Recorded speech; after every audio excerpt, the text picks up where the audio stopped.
Functions of commercial bank, ये काफी बड़ा क्वेश्चन है, 10 मार्क का। लेकिन कभी कभार इसके छोटे क्वेश्चंस भी आते हैं, जैसे प्राइमरी फंक्शन आ सकता है, या सेकेंडरी फंक्शन आ सकता है, या एजेंसी फंक्शन आ सकता है।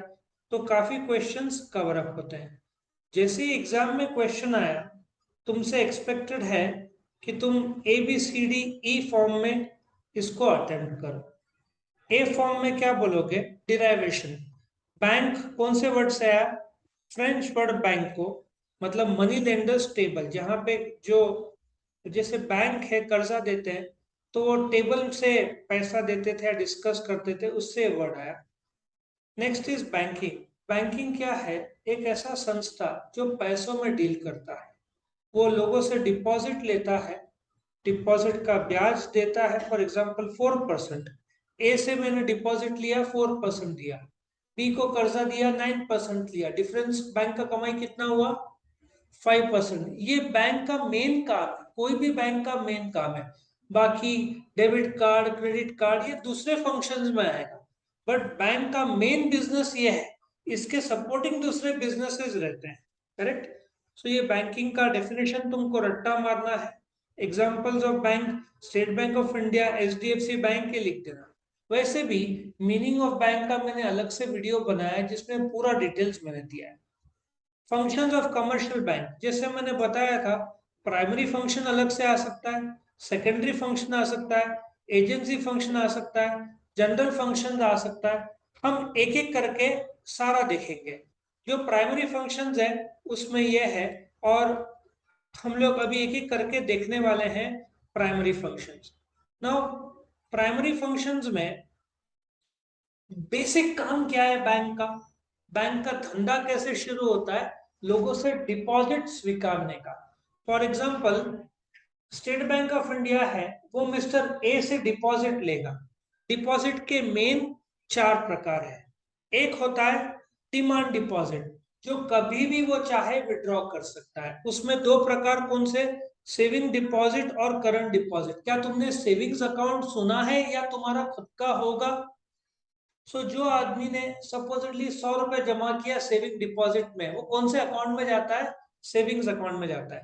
बिजनेसमैन कौन सा अकाउंट ओपन करते हैं? Current account. करंट अकाउंट में जो डिपॉजिट किया वो क्या माना जाएगा? Current deposit. Please note, saving account, current account और फिक्स्ड अकाउंट का अलग से डिस्टिंग्विश है, जो इसके बाद वाले वीडियो में मैंने बनाया है। यहाँ पे सिर्फ शॉर्ट में बताया जा रहा है।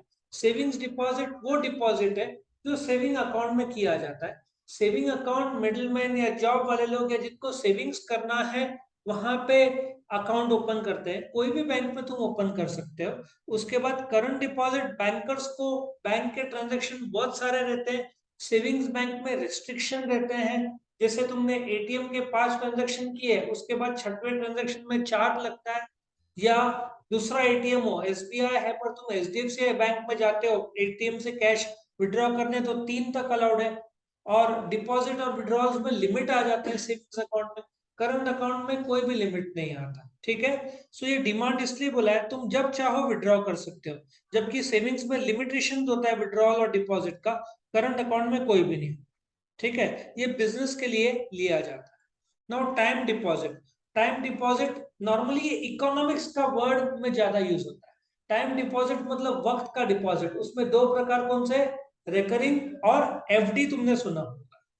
Fix deposit, recurring deposit. क्या तुमने देखा है कि जिसका डे टू डे गल्ला रहता है रोड साइड, वो छोटा होटल खोला है या पानी पूरी बेचता है, क्या तुमने कभी देखा है वो आदमी का, एक आदमी आता है बैंकर, और वो उसको 100 रुपए गल्ले से निकाल कर दे देता है, वो छोटी सी पावती देता है? तुमने देखा है? ये ऐसा टाइप का डिपॉजिट है जिसको रिकरिंग डिपॉजिट बोलते हैं। तुम हर रोज या वीकली या 14 दिन या मंथली तुम डिपॉजिट करते हो ऑन अ रेगुलर बेसिस। जो डेली तुम जमा करते हो जो पैसा, ठीक है ना, रिकरिंग डिपॉजिट में, तो वो जमा होते होते 4-5 साल बाद वो जो पैसा जमा होता है तुमको लमसम में मिलता है। ना ये ज्यादातर लोग वो लोग करते हैं जिनका रेगुलर अर्निंग्स है। रेगुलर अर्निंग्स में से एक हिस्सा वो निकाल के वो बैंकर को दे देता है, रेकरिंग। कुछ लोग डेली गल्ला जिनका 1000-2000 का रहता है उसमें से 100 रुपए निकालो तो समझेगा नहीं, लेकिन जब जमा हो जाता है एक साथ मिलता है तो बहुत सारा मिलता है, उसको रेकरिंग, क्योंकि टाइम फ्रेम से डिपेंडेंट है इसलिए इसको रेकरिंग बोलते हैं। Next is fix deposit. सबसे ज्यादा इंटरेस्ट तुमको कहाँ पे मिलेगा?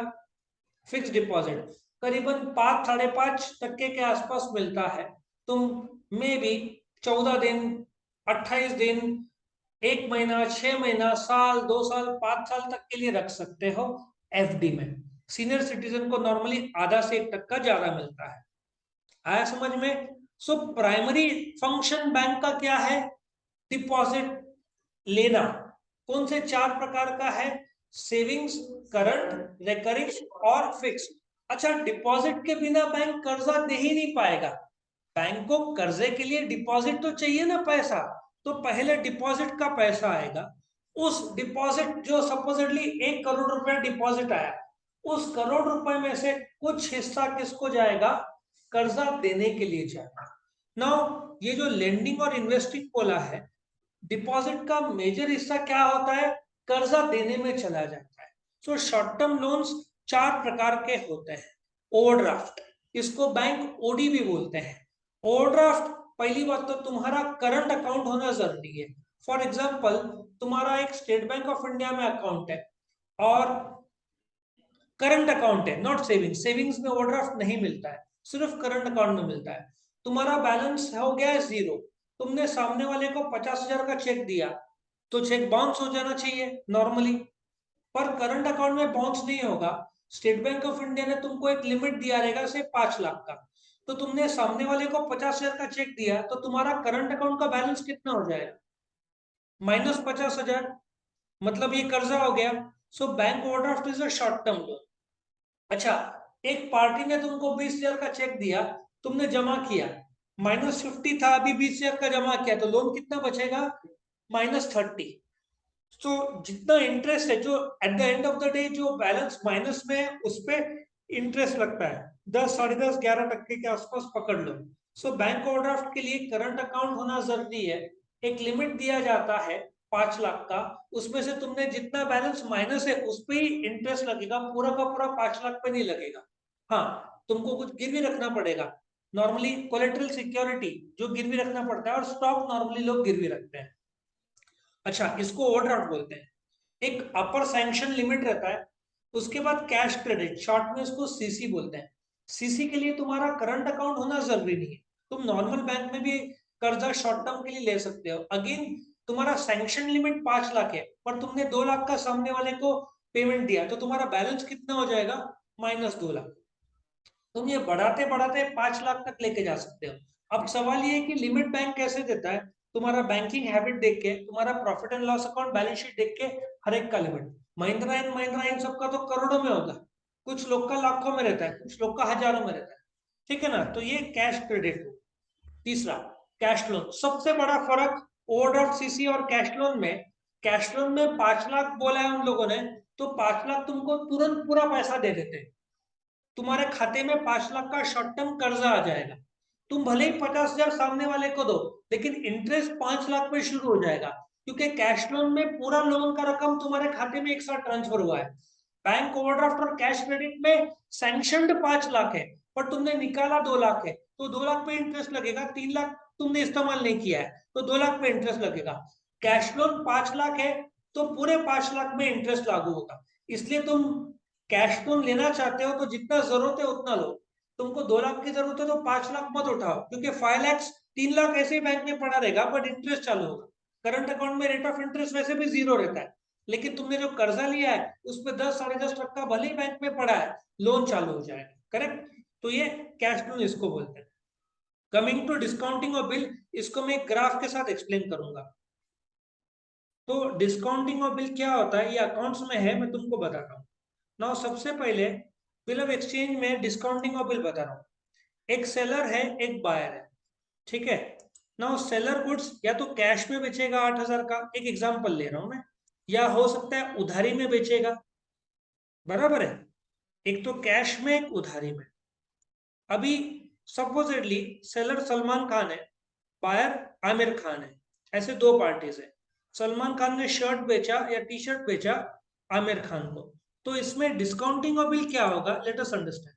Salman Khan is the creditor, Aamir Khan is the debtor. Salman Khan को आमिर खान से कितना आना है, 8,000 रुपया आना है, ठीक है। अब ये वर्क कैसे करता है, डिस्काउंटिंग देखते हैं। अब सलमान खान ने गुड्स बेचा आमिर खान, लेकिन प्रूफ चाहिए कि गुड्स बेचा, तो सलमान खान एक ड्राफ्ट बनाएगा। सलमान खान को ड्रॉअर बोलेंगे, ये इसको ड्राफ्ट बोलते हैं। ये ड्राफ्ट बनाएगा, आमिर खान को देगा। आमिर खान को ड्रॉई बोलेंगे। फिर आमिर खान इस ड्राफ्ट को साइन करेगा और वापस देगा सलमान खान को। जैसे ही साइन करेगा आमिर खान जो कि ड्रॉई है, ये ड्राफ्ट बन जाएगा बिल ऑफ एक्सचेंज। अब कितना रकम आना है सलमान खान को, 8,000, लेकिन कितने महीने बाद आ रहा है, 2 महीने बाद। अभी चल रहा है अगस्त, पैसा आएगा अक्टूबर को, बट आज सलमान खान को 8,000 रुपए की जरूरत है। तो सलमान खान जाएगा बैंक में, बैंक वालों को बोलेगा कि भाई देख, मेरे पास बिल ऑफ एक्सचेंज मौजूद है जो आमिर खान का दिया हुआ है, इसमें साफ लिखा है कि आमिर खान 2 महीने बाद 8,000 रुपए देगा, बट मुझे आज जरूरत है, धंधे में उधारी देना पड़ता है, इसलिए मैंने उसको उधारी दिया है, 2 महीने बाद मुझे पैसा मिले। तो सलमान खान ये बिल लेके किसके पास जाएगा, बैंक के पास। बैंक क्या करेगा, सलमान खान को 7,800 का कर्जा देगा, ठीक है। कितना देगा, 7,800, 200 इंटरेस्ट तो चार्ज करेगा ना बैंक। उस बिल ऑफ एक्सचेंज की भाषा में इंटरेस्ट को डिस्काउंट बोलते हैं। नाउ जैसे ही 7,800 दिया सलमान खान को, बैंक की कमाई कितनी हुई, 200 रुपया। सलमान खान को तुरंत कैश मिल गया। अच्छा, उसने आमिर खान से कमाया होगा 700 रुपया, तो 200 रुपया ब्याज देने में चलता है। ब्याज को बिल ऑफ एक्सचेंज की भाषा में डिस्काउंटिंग बोलते हैं। तो 2 महीने बाद आमिर खान जाएगा और बैंक में 8,000 रुपया भर देगा, तो सलमान खान का कर्जा खत्म हो जाएगा। तो इस कंसेप्ट को बिल ऑफ एक्सचेंज बोलते हैं या डिस्काउंटिंग ऑफ बिल बोलते हैं, जिसमें ड्रॉअर सलमान खान था, उसको बैंक ने 7,800 का कर्जा दिया, चार्ज लिया, जिसको डिस्काउंटिंग बोलते हैं। 2 महीने बाद आमिर खान सलमान खान को 8,000, आमिर खान बैंक को 8,000 दे देगा। नहीं देगा तो वो क्या है, वो सब अलग से कंसेप्ट है, वो अकाउंट्स में है, तुम सिर्फ समझ लो डिस्काउंटिंग ऑफ बिल। सबको समझा, यस और नो? चलो आगे बढ़ते हैं। नाउ ये प्राइमरी फंक्शन था। प्राइमरी फंक्शन में क्या था, accepting deposit for the purpose of lending. Lending में 4 प्रकार के लोन्स कौन से थे, overdraft, cash credit, cash loan और discounting of bill. Now secondary functions.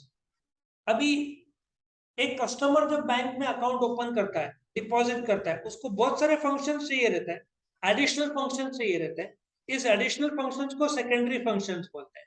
उसमें सबसे पहला, क्योंकि बैंक चाहता है कस्टमर को अट्रैक्ट करे, अलग अलग फैसिलिटीज दे, ठीक है ना। पहला एजेंसी फंक्शन। एजेंसी फंक्शन क्या है, एज एजेंट बैंक काम करता है कस्टमर का। किस प्रकार से, let us take the example, payment of customer checks.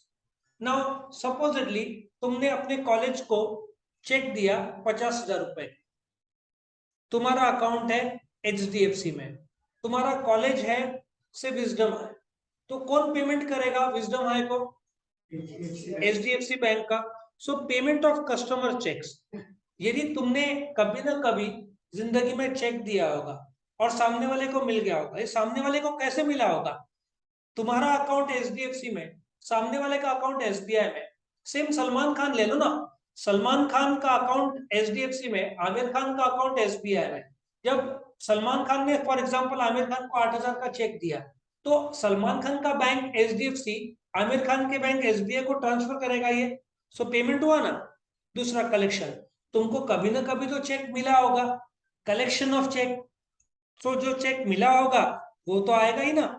सो या मैंने जब किसी और पार्टी को पेमेंट किया तो बैंक मेरा पे करेगा, और मुझे चेक मिला तो कलेक्शन होगा।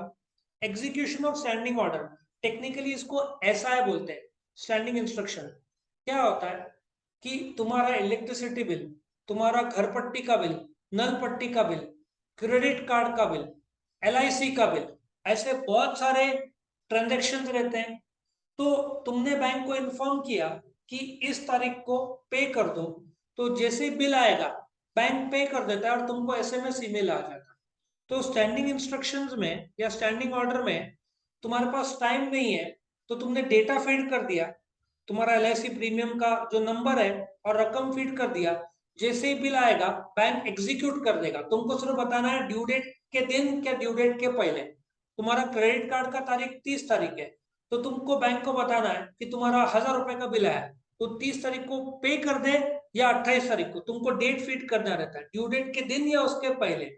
सो ये स्टैंडिंग ऑर्डर्स तुम्हारे इंस्ट्रक्शन पे बैंक काम करे, और तुमने इंस्ट्रक्शन ही नहीं दिया तो तुम मैन्युअली पे करो। तुम्हारे पास बहुत सारे तरीके हैं, अमेजन है, गूगल पे है, पेटीएम है, फोन पे है, या इंटरनेट बैंकिंग है, या मोबाइल बैंकिंग है। बहुत सारे तरीके से पेमेंट होता है। Purchase and sale of securities, तुम बैंक के नाम पर सिक्योरिटीज खरीद सकते हो और बेच सकते हो। जैसे एचडीएफसी बैंक है, एसबीआई बैंक, इनका खुद का इन्वेस्टमेंट का एक ब्रांच छोटा सा हिस्सा रहता है, उनके थ्रू तुम सिक्योरिटीज खरीद सकते हो और बेच सकते हो। एज एन एग्जीक्यूटिव ट्रस्टी, अब क्या होता है एग्जीक्यूटिव ट्रस्टी क्या होता है? तुम्हारे पास एक संपत्ति है, एक बच्चे माइनर है, तो तुमने बैंक को इन्फॉर्म किया, देखो ये घर बच्चे के नाम का है, या ये डिपॉजिट है 10 लाख रुपए का, हर महीने बच्चे को 10-10 हजार रुपया देना है। तो bank will keep your assets as a trust, और उसमें से कुछ हिस्सा तुम्हारे इंस्ट्रक्शन के हिसाब से उस बच्चे को बैंक देगा। सो तुम्हारा संपत्ति लॉकर में संभालने का काम बैंक कर सकता है। ई बैंकिंग, ई बैंकिंग तो तुमने भी यूज किया होगा ऑनलाइन, या तो कंप्यूटर में इंटरनेट में जाकर पे, या मोबाइल से। एनईएफटी आरटीजीएस आने वाला है, जो इलेक्ट्रॉनिक बैंकिंग के जो सर्विसेज है ना, आईएमपीएस है, एनईएफटी है, आरटीजीएस है, कितने सारे प्रकार आ गए हैं। इंटरनेट बैंकिंग है, मोबाइल बैंकिंग है, कितने सारे इंटरनेशनल लेवल पे स्विफ्ट के पेमेंट्स है, तुम्हारे पास यूपीआई है, उसमें भी एक एक बोलते हैं ना वर्ल्ड क्लास आ गए हैं। अभी 5G आने के बाद जो बीच में टाइम लगता है ना, या रुकावट होता था, 5G सब उड़ा देगा, स्मूथ हो जाएगा। ठीक है, सो इलेक्ट्रॉनिक बैंकिंग तो आजकल सभी करते हैं, तुमने भी कभी ना कभी ऑनलाइन पे किया होगा। Next, general utility services, safe deposit vault, locker सुना होगा, या तुम कभी लॉकर में गए होंगे देखने। बैंक के पास लॉकर रहता है, 1000, 2000, 3000 चार्ज रहता है लॉकर का। उसमें भी स्मॉल, मीडियम और लार्ज साइज के लॉकर्स रहते हैं। तुम वहां पे जाओगे, एक चाबी, उसमें दो चाबी रहती है, एक चाबी तुमको दिया जाता है और मास्टर की बैंक के पास रहता है। तुम जब जाओगे लॉकर में, तुमको कुछ पेपर्स रखना है, निकालना है, तो बैंक अपना मेन चाबी डालेगा, कभी भी खुलेगा नहीं। जैसे दो पासवर्ड है, ठीक है ना, मेन पासवर्ड और फिर ओटीपी आता है ना, वैसे तो बैंक वो चाबी डालेगा, मतलब एक्टिवेट हो जाएगा खुलने का, फिर तुम अपना चाबी डालोगे तो लॉकर खुलेगा। तो ऐसे दो चाबी लगते हैं, और तुमसे चाबी गुम गया तो तुम्हारा बैंक बच जाएगा, क्योंकि तुमको कोर्ट में जाकर एफिडेविट कराना पड़ेगा, और वो लॉकर बैंक लॉकर खुल ही नहीं सकता। बैंक बोलेगा लॉकर तोड़ने वाले बुलाने पड़ेंगे। सो उसका चार्ज करीबन 5000 रुपये रहता है। तुमसे चाबी गुम गया तो पहले एफिडेविट कराओ, उसके बाद में लॉकर तोड़वाओ, और फिर 5000 बैंक को पेमेंट करो, तुड़वाने से पहले 5000। सो सेफ डिपॉजिट वॉल्ट बोलते ना, लॉकर्स लोग अपना कैश, गहने, पेपर्स, इंपॉर्टेंट पेपर्स रखने के लिए यूज करते हैं। Letter of credit, now let us understand कि हमने अमेरिका से हार्ले डेविडसन का ऑर्डर किया, 10 लाख, 10 तो नहीं 20 लाख के हार्ले डेविडसन। लेकिन अमेरिका वाले बोलते पेमेंट की क्या गारंटी, हार्ले डेविडसन इंडिया में आया, तुम लेके भाग गए, क्या गारंटी। सो इंपोर्टर कौन है, हम लोग हैं। एक्सपोर्टर कौन है, हार्ले अमेरिका, हार्ले डेविडसन। तो लेटर ऑफ क्रेडिट क्या होता है, तुम्हारा बैंक है एसबीआई, सो एसबीआई को तुम बोलते हो please open a letter of credit, LC बोलते हैं शॉर्ट में, LC, in favour of exporter Harley Davidson. The moment State Bank of India ने लेटर ऑफ क्रेडिट ओपन कर दिया, तब हार्ले डेविडसन इंडिया में आया, तो मैं पे करूं कि नहीं, एसबीआई को पे करना ही पड़ेगा। सो लेटर ऑफ क्रेडिट एक प्रकार का इंपोर्टर्स बैंक ओपन करता है इन फेवर ऑफ द एक्सपोर्टर। अभी हमारा इंडिया बहुत सारे कंट्रीज को एक्सपोर्ट करता है, लेकिन देखा गया है साउथ अफ्रीका के कस्टमर्स, कुछ कस्टमर्स गुड्स मिल गया तो भाग जाते हैं लेके, तो सेफ्टी क्या। तो हम साउथ अफ्रीका के कस्टमर्स को बोलते हैं तुम्हारे बैंक को बोलो एलसी ओपन करें। साउथ अफ्रीका के कस्टमर के बैंक ने एलसी ओपन किया, सो हमको गारंटी हो जाता है पेमेंट, वो भागेगा कहाँ। और बैंक ऐसे एलसी ओपन करता नहीं है, बैंक को पता है कस्टमर कैसा है, बैंकिंग हैबिट से पता चलता है। आया समझ में? सो लेटर ऑफ क्रेडिट बहुत इंपॉर्टेंट काम है बैंक का। इंपोर्टर्स बैंक ओपन करता है इन favour of the exporter, dealing in foreign exchange. तुम कभी कोई बैंक में गए होंगे जहां पे लिखा रहेगा dollar, yen, pound, sterling, dirhams, we buy we sell लिखा है। तुम यदि कोटक महिंद्रा है तो एचडीएफसी सत्यनगर में जाओगे, वहां पे कलर्ड बोर्ड रहता है, डिजिटल बोर्ड। तो कुछ बैंक्स को आरबीआई अलाउ करता है टू बाय एंड सेल। तुमने मुझे बोला कि सर $100 है, 100 × 80 8,000 रुपए दोगे, बहुत बड़ा गुना माना जाएगा, क्योंकि नॉर्मल तुम नहीं एक्सचेंज कर सकते किसी के साथ भी। तुमको कहाँ पे करना पड़ेगा? With only the authorise dealers. Authorise dealers specified bank है जिसको आरबीआई एक्सक्लूसिवली परमिशन देता है कि तुम फॉरेन एक्सचेंज में डील करो। तुमको फॉरेन जाना है, दुबई जाना है, तो तुमको क्या लगेगा? डिरम्स। तो तुम इंडियन करेंसी दोगे, उसको डिरम्स में कन्वर्ट कर लोगे और फिर जाओगे दुबई में। अच्छा, तुम वहां पे भी करा सकते हो, लेकिन महंगा पड़ता है। इट इज बेटर कि इंडिया में ही करवा के जाओ, वो भी एयरपोर्ट में बहुत कम कीमत मिलेगा। एयरपोर्ट में भी होता है। बेटर है कि तुम्हारे नासिक में ही बैंक्स में तुम एक्सचेंज करा लो। बैंक से नहीं, दूसरे भी ऑथराइज डीलर है, लेकिन बैंक्स भी ये काम करते हैं। ठीक है। Next is underwriting. अंडरराइटिंग क्या होता है? अभी सपोजिटली पेटीएम ने मार्केट में कितने का शेयर लाया था? 20,000 करोड़ का। ऐसा सोचो, मार्केट ने सिर्फ 15,000 करोड़ दिया पेटीएम को, कितना कम पड़ रहा है पेटीएम को? तो अंडरराइटर्स जो बड़े बड़े बैंकर्स रहते हैं, वो लोग प्रॉमिस करते हैं कि यदि तुमको पैसा कम मिला तो हम दे देंगे। तो सपोज पेटीएम को तो पूरा मिल गया था, बट मैं एक एग्जांपल ले रहा हूँ। पेटीएम को सपोजली 15,000 करोड़ मिला, कितना बचा? 5,000 करोड़। तो जैसे बड़ा बैंक है कोटक, आईसीआईसीआई, वो लोग अंडरराइटर्स है, तो वो लोग पेटीएम को 5,000 करोड़ देंगे, लेकिन उनको कमीशन मिलेगा 20,000 करोड़ पे, क्योंकि उन्होंने पूरा का पूरा का गारंटी दिया है। तो उनको अंडरराइटर्स बोलेंगे। सो बैंक अंडरराइटिंग का भी काम करता है। बड़े बड़े बैंक से कर सकते हैं, छोटे मोटे बैंक का कोई काम नहीं, क्योंकि ये नॉर्मली कुछ लाख का नहीं रहता है, बड़े बड़े करोड़ का रहता है। पेटीएम का 20,000 करोड़, मतलब बैंक के पास ताकत होना चाहिए कि 1 रुपया नहीं मिला पेटीएम को तो पूरा 20,000 करोड़ दे, क्योंकि कमीशन पूरे पे मिलना है, right? So underwriting. Facilitating transfer of funds. अभी तुमने बैंक में गए, डिमांड ड्राफ्ट निकाला, 50,000 जमा किया कैश, और डीडी तुमको मिला और जाकर पे किया। एक टेलीग्राफिक ट्रांसफर है, एक मेल ट्रांसफर है। एक जमाने में जब ऑनलाइन बैंकिंग नहीं हुआ रहता तो ये होता था।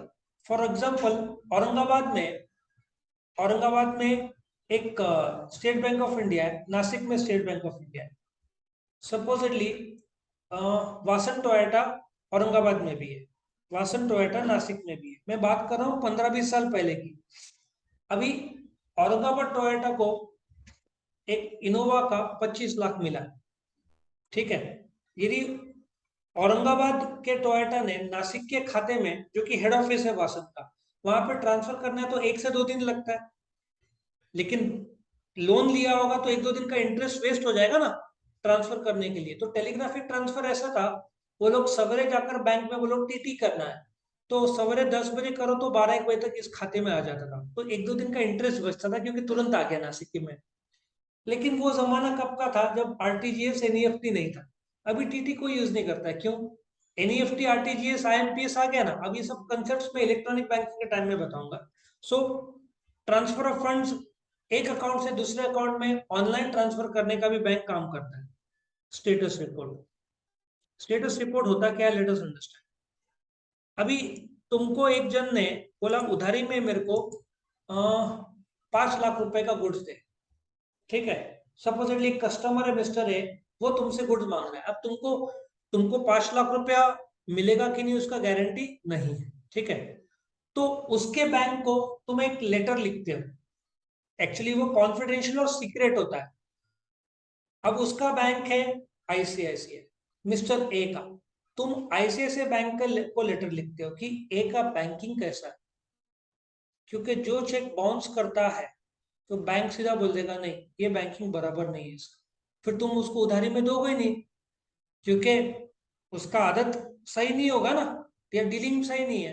तो स्टेटस रिपोर्ट बैंक देता है, बट ये सब कॉन्फिडेंशियल और सीक्रेट रहता है। तुम मांग सकते हो स्टेटस रिपोर्ट सामने वाले का, तुमको पता है बैंक, तो उससे लेटर तुम भेज सकते हो कि स्टेटस रिपोर्ट दो। Issuing credit card to customer. Again credit card क्या है? सिंपल सी भाषा में, लेट अस अज्यूम आज 11 तारीख है, 11 अगस्त है, और तुमने 50,000 रुपए का खरीदा गुड्स स्वाइप करके इलेक्ट्रॉनिकली, तुमको कितने दिन का क्रेडिट मिलता है? करीबन 50 डेज का। मतलब तुमको सितंबर 30 से पहले तुम्हारा जो भी बैंक हो, HDFC, SBI, ये HDFC नंबर 1 क्रेडिट कार्ड है इंडिया का, 50 दिन का फ्री क्रेडिट पीरियड मिलता है। तुम सितंबर 30 के अंदर ये 50,000 रुपए भर देना, नहीं भरा तो महीने का 4% इंटरेस्ट लागू होता है, साल का 48% तक चला जाता है। तो क्रेडिट कार्ड का जो कमाई है बैंक का बहुत ज्यादा रहता है, क्योंकि लोग EMI में खरीद लेते हैं और बाद में पछताते हैं, क्योंकि बोलते ना सब चीज हफ्ते में लिया, बाद में पैसा कम पड़ा। और क्रेडिट कार्ड पे नॉर्मल पर्सनल लोन का रेट ऑफ इंटरेस्ट कितना है? 10%। क्रेडिट कार्ड का कितना है? 48% साल का, 5 गुना ज्यादा है। उसमें रिस्क भी ज्यादा है, क्योंकि जब क्रेडिट कार्ड तुमको मिलता है तो तुमको कुछ गिरवी देना नहीं पड़ता। समझ में आ रहा है? तो इसलिए जब बैंक क्रेडिट कार्ड देता है कस्टमर को तो बहुत सोच समझ के देता है, आसानी से देता नहीं है। और क्रेडिट कार्ड में कुछ भी गिरवी नहीं है तो रिस्क बहुत ज्यादा है, इससे रेट ऑफ इंटरेस्ट बहुत ज्यादा है इसमें। और लास्ट में एटीएम। एटीएम ने तो बहुत जबरदस्त डेवलपमेंट किया है।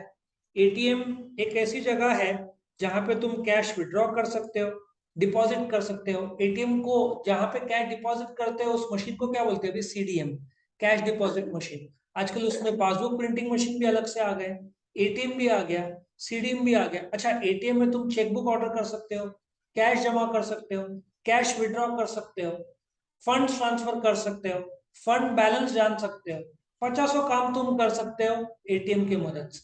लेकिन आजकल एटीएम का काम किस तौर पर रह गया पता है? कैश डिपॉजिट और विड्रॉ, क्योंकि तुम चेकबुक ऑर्डर करना, फंड ट्रांसफर करना ऑनलाइन ही करते हैं। एक जमाने में सपोजिटली मेरे को SBI से दूसरे SBI के कस्टमर में ट्रांसफर करना है तो मैं एटीएम के थ्रू कर सकता था, लेकिन उसको टाइम लगता था, उसका सामने वाले का अकाउंट डालो, सब डिटेल लगता था। लेकिन अभी मैं ऑनलाइन तो 2 मिनट में हो जाएगा ना ट्रांसफर। एटीएम का भी मेन काम रह गया कैश डिपॉजिट या विड्रॉल। बैलेंस तो तुमको मोबाइल बैंकिंग से भी पता चल जाता है ना।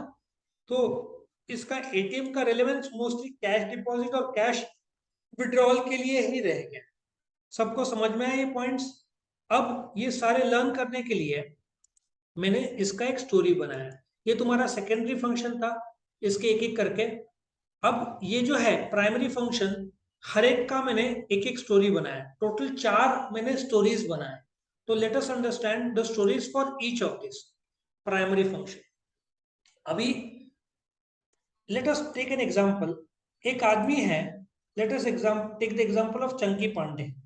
चंकी पांडे, देना बैंक, डी मतलब डिपॉजिट, ठीक है। चंकी पांडे बोलता है कि मुझे SC अकाउंट ओपन करना है। ऐसे सोचो, चंकी पांडे शेड्यूल कास्ट का, मतलब उसका जो कास्ट है शेड्यूल कास्ट। ऐसे जस्ट सोचो कि शेड्यूल कास्ट, S मतलब सेविंग्स, C मतलब करंट। समझ में आया? वो बोलता है कि मेरा अकाउंट देना बैंक में, देना मतलब डिपॉजिट। और वो जब जाता है बोलता है मैं शेड्यूल कास्ट हूं। जब वो उससे कास्ट पूछते हैं, शेड्यूल कास्ट का S क्या है? सेविंग्स। C क्या है? करंट। और फिर बोलता है कि मैं शेड्यूल कास्ट हूं, मेरा जो डिपॉजिट टाइमली 2 प्रकार से होगा। एक, मैं हर रोज रिकरिंग डिपॉजिट करूंगा। ऐसा सोचो, हर रोज 100 रुपए डिपॉजिट करूंगा। हर रोज रिकरिंग मतलब every day I come and ठीक 12 बजे आऊंगा डिपॉजिट करने। So let us revise this again. Chunky Pandey का देना बैंक में अकाउंट है, डी मतलब डिपॉजिट। वो कौन है? Schedule caste. S for saving, C for current. वो जाता है बैंक में और बोलता है कि मैं, मेरा जो टाइमली डिपॉजिट में हर रोज रिकरिंग होगा और टाइम होगा ठीक 12 बजे, फिक्स टाइम में मैं डिपॉजिट करूंगा, ठीक है। अच्छा, उसके बाद चंकी पांडे को डिपॉजिट करता है। अब वो बैंक में जाता है, स्टारबक्स कॉफी में जाता है।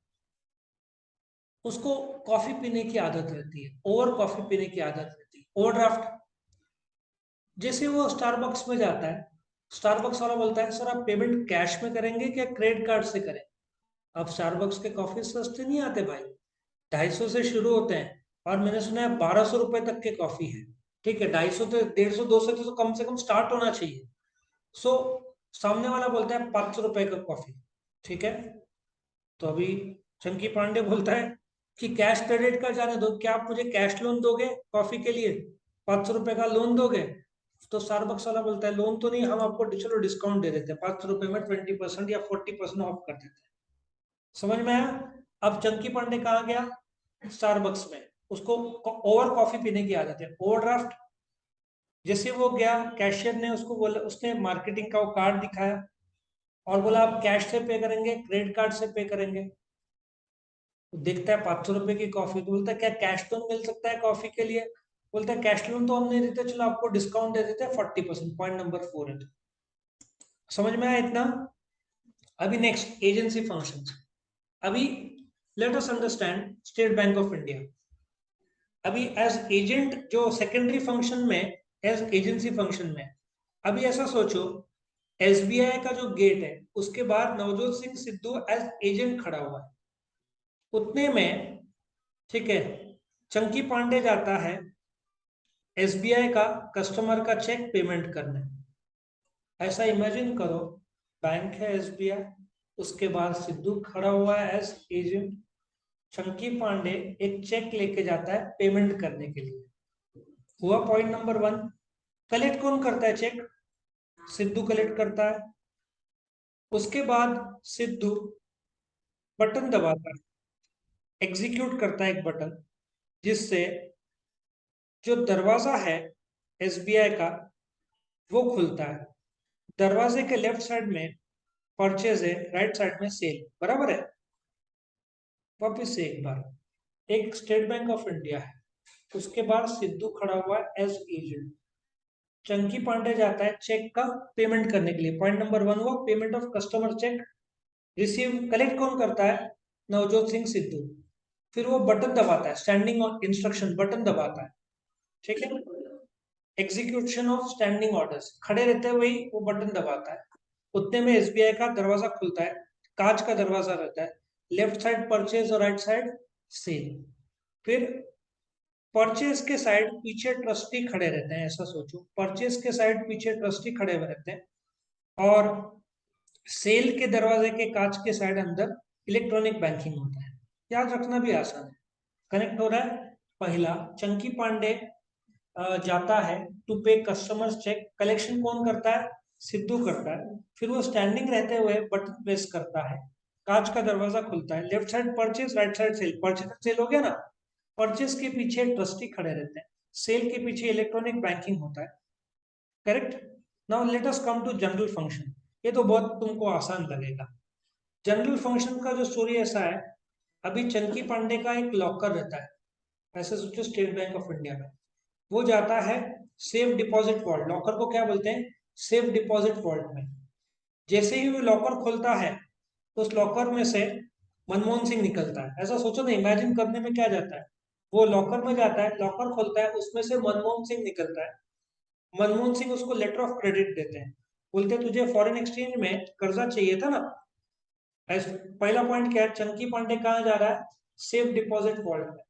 चाबी डाली, लॉकर खोला, कौन निकले? मनमोहन सिंह। उसके हाथ में क्या दिया? Letter of credit. तुझे क्रेडिट चाहिए था ना फॉरेन एक्सचेंज लोन में। तो चंकी बोलता है मुझे फॉरेन एक्सचेंज में नहीं, मुझे इंडियन करेंसी में लोन चाहिए था। थोड़ा सिली भी बनाया स्टोरी, बट तुमको याद रहेगा, क्योंकि मुझे मंकी को लोन का पैसा, कुछ पैसा ट्रांसफर करना था। पहला क्या है, चंकी कहाँ जाता है? लॉकर में। लॉकर में से कौन निकलते हैं? मनमोहन सिंह। उसको क्या देते हैं? Letter of credit. वो बोलता है कि तुझे फॉरेन एक्सचेंज का लोन चाहिए था, तो बोलता है हाँ, फॉरेन एक्सचेंज का नहीं, मुझे इंडियन करेंसी का लोन चाहिए था, क्योंकि मुझे मंकी को फंड ट्रांसफर करने थे। तो मनमोहन सिंह बोलते हैं तो एक काम कर, इस बिल्डिंग के अंडर, अंडर राइटिंग था ना पॉइंट, इस बिल्डिंग के अंडर हरभजन सिंह है, उसके पास जा, वो तेरे को इंडियन करेंसी में लोन देगा। तो चंकी पांडे जाता है बेसमेंट में, अंडर मतलब बिल्डिंग के नीचे, बेसमेंट में जाता है। जैसे ही जाता है, हरभजन सिंह उसका स्टेटस चेक करता है कि कर्जे के लायक है, और जब चेक करता है तो उसको लगता है हाँ बराबर है, इसका बैंकिंग बराबर है। तो हरभजन सिंह चंकी पांडे को क्रेडिट कार्ड देता है, बोलता है ये क्रेडिट कार्ड ले, बैंक के एटीएम में जा और तेरा पैसा विड्रॉ कर ले जो तुझे इंडियन करेंसी में चाहिए। चलो पॉइंट नंबर 1 क्या है? Point number 1, safe deposit vault में जाता है, लॉकर खुलता है तो कौन निकलता है? मनमोहन सिंह। क्या हाथ में रहता है? Letter of credit. उसको पूछते हैं तुझे किस पे लोन चाहिए? फॉरेन एक्सचेंज में चाहिए ना? बोलता नहीं, मुझे इंडियन करेंसी में चाहिए, क्योंकि मुझे मंकी को पे करना है, तो मुझे ट्रांसफर करना है। तो मनमोहन सिंह क्या बोलते हैं, इस बिल्डिंग के अंडर मतलब बेसमेंट में जा, वहां हरभजन सिंह है, वो तेरे को इंडियन करेंसी में लोन देंगे। जैसे वो जाता है, हरभजन सिंह क्या चेक करता है?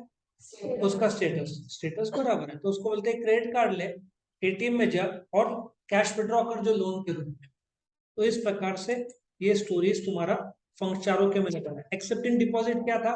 चंकी पांडे का account opening with bank, advancing Starbucks coffee agency, क्या था ये? एसबीआई का बैंक, और ये लॉकर। इस प्रकार से चारों स्टोरीज यहाँ पे खत्म होती है।